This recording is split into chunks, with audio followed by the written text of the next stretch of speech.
जय जगन्नाथ। भोगवर्धन गोवर्धन पीठर निजस्व संगठन पीठ परिषद अंतर्गत आदित्य बाहिनी आनंद बाहिनी कार्यकर्ता माने प्रतिवर्ष भली चलित वर्ष हिंदू राष्ट्र राष्ट्रीय नववर्ष आज तालचेर सहर में पालन करिसेंती। भगवत्पाद शंकराचार्य भगवान आज यही मंच रे मुख्य पुरोधा भाव में भाग नहीं एवं समस्त को दर्शन देवा सहित मार्गदर्शन देइसेंती। जगद्गुरुंकर मार्गदर्शन थिला समाज और राष्ट्र रे किभली परिवर्तन आसवा दरकार। सुसंस्कृत सुशिक्षित सुरक्षित संपन्न सेवापरायण व्यक्ति तथा समाजर संरचना पूज्यपादंकर मार्गदर्शन थिला जे प्रभु भक्त समस्ते हवा दरकार, प्रभु प्रेमी समस्ते हवा दरकार।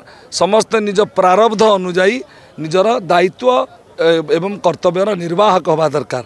पूज्यपादंकर मार्गदर्शन थिला धर्म नियंत्रित शोषण विनिर्मुक्त पक्षपात विहीन सर्वहितप्रद सनातन संस्कृति अनुकूल शासन व्यवस्था एवं हिंदू राष्ट्र परिकल्पना।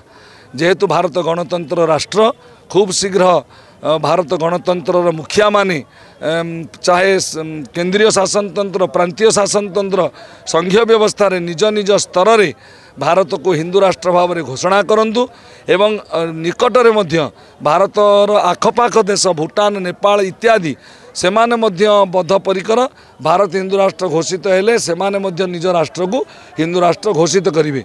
आज एक भव्य धर्मसभा संत सम्मेलन आयोजन आयोजक मंडली शंकराचार्य स्वागत समिति तालचेर कार्यकर्ता माने करथिले।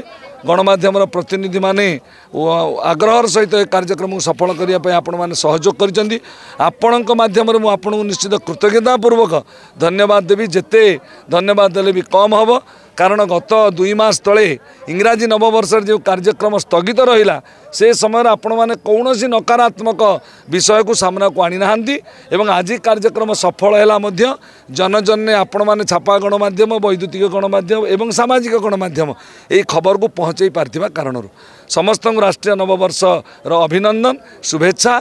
जय जगन्नाथ जय जगद्गुरु।